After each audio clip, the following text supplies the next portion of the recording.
सेठ आनंद राम जयपुरिया स्कूल ने उत्तर प्रदेश के सहारनपुर में नया परिसर खोला। सेठ आनंद राम जयपुरिया स्कूल के द्वारा सहारनपुर में नया परिसर खोलने के अवसर पर कार्यक्रम का आयोजन किया गया। कार्यक्रम में आयोजकों के द्वारा अतिथियों का आभार भी व्यक्त किया गया। मुख्य अतिथि सिटी मजिस्ट्रेट गजेंद्र सिंह ने कहा, मुझे यहां आकर और एसजेएस सहारनपुर के युवा छात्रों और अभिभावकों को संबोधित करते हुए बहुत खुशी हो रही है। शिक्षा केवल सूचना की बात मात्र नहीं, जो बच्चे के मस्तिष्क में बिना पर्ची असंबद्ध रूप से डाल दी जाती है। शिक्षा का सार मन की एकाग्रता है, न कि केवल तथ्यों का संग्रह या संकलन। मुझे विश्वास है कि ये विचार स्कूल के शैक्षिक पैटर्न की मुख्य सामग्री है, जो युवा पीढ़ी को उनके द्वारा चुने गए कैरियर में अग्रणी बनने और स्वयं, परिवार, समाज, राष्ट्र के प्रति सकारात्मक योगदान देने के लिए तैयार करते हैं। जयपुरिया स्कूल खुलने से सहारनपुर शहर को सौगात मिली है और शहर व आसपास के क्षेत्र में शिक्षा का स्तर सुधरेगा। उन्होंने आगे कहा कि वह ये भूमि है जो अतीत में विद्वान दूरदर्शी लोगों की उपस्थिति से प्रबुद्ध रही है। सहारनपुर के बच्चों को गुणवत्तापूर्ण शिक्षा के क्षेत्र में जाने माने नाम के साथ पढ़ने का मौका मिलेगा। जयपुरिया की मुख्य भूमिका ज्ञान के हस्तांतरण को सुविधाजनक बनाने में मदद करना है और शिक्षा में हमारे 7 दशकों के अनुभव में के साथ हमें विश्वास है कि हम सहारनपुर के छात्रों को अधिक ऊंचाइयों तक पहुंचाने के लिए उपकरण प्रदान करने में सक्षम हैं। सभी को मेरी शुभकामनाएं। मुझे यकीन है कि ये स्कूल शहर के लिए मूल्यवर्धक होगा। छात्रों के समग्र के लिए स्कूल में टेबल टेनिस, कैरम और शतरंज, तीरंदाजी जैसे इंडोर खेलों के साथ साथ उनके आउटडोर खेलों के हिस्सों के रूप में ओलंपिक आकर के basketball court, volleyball court, badminton, football आदि कई ग्राउंड होंगे। स्कूल जाने वाले छात्रों की सुरक्षा सुनिश्चित करने के लिए सभी बसों पे जीपीएस लगाया जाएगा। स्कूल प्रशासक ने ये कहकर आभार व्यक्त किया कि सबसे पहले हम उन सभी विशेष अतिथियों के आभारी हैं जिन्होंने हमारे इसके लिए आशीर्वाद देने के लिए समय निकाला है। संवाददाता बिलाल खान की रिपोर्ट। मेरा नाम कीर्ति है।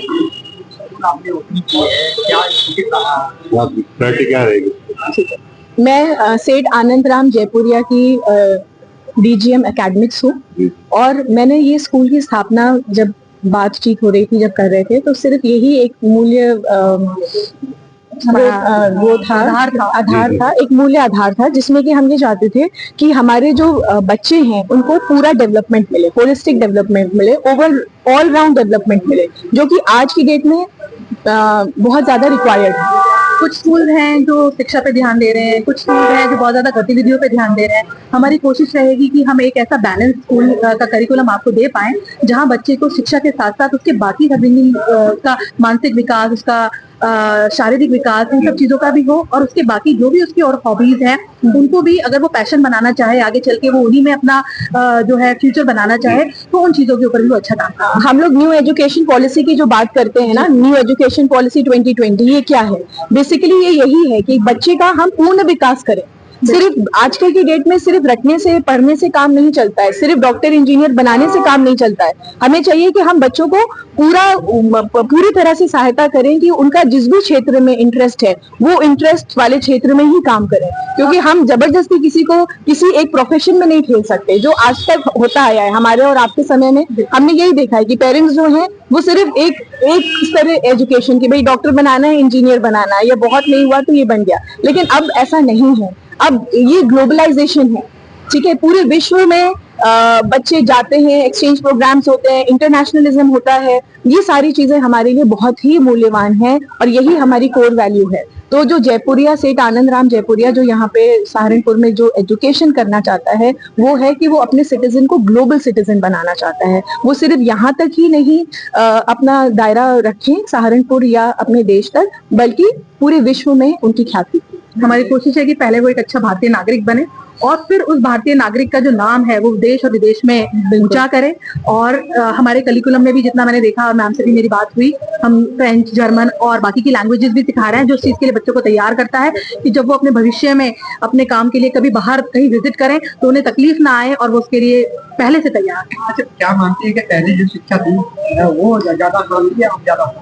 देखिए आसान तो कभी भी नहीं होती है, पढ़ने वाले के लिए सब कुछ आसान है और जो नहीं करना चाहे उसके लिए आसान बनाने के लिए हम हैं। तो शिक्षा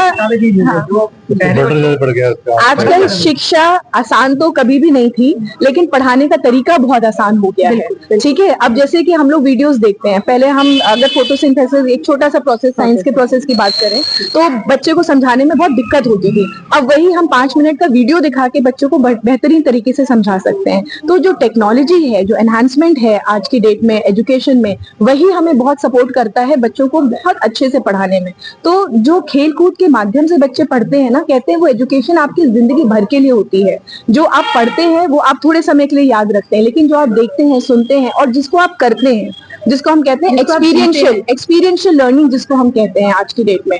तो अगर आप एक्सपेरिमेंट के थ्रू अपने हाथ पैर से कोई काम करके कुछ सीखते हैं ना, तो वो ज्यादा आपको लाइफ लॉन्ग हमेशा याद रहती है। देखा गया है कुछ सहारनपुर स्कूल है, मनमानी फीस वसूलते हैं, क्या फीस है, क्या आपकी सब्सिडी स्कूलों का विरोध किया जाता है, तो आपकी फीस क्या रहेगी, आप बच्चे के लिए क्या है, क्या कोई छूट दी जाएगी? तो जो भी छूट के प्रावधान है वो सभी हमने आपको अभी स्पीच में बता दिए हैं। अलग अलग तरह के जो भी अगर हमारे पास गर्ल शिक्षा चाइल्ड के एजुकेशन के लिए, उसके लिए भी हमने आपको बता दिया। जो भी देश के लिए अच्छा कर रहे हैं, जो भी हमारे आर्मी पर्सनल्स हैं, एक्स आर्मी पर्सनल्स हैं, उन लोगों के लिए भी रिबेट है। कोई सिंगल पेरेंट है, किसी कारण से किसी बच्चे के पिता नहीं है या कुछ ऐसी परेशानी उनके सामने है, उनके लिए भी हमने प्रावधान रखा है।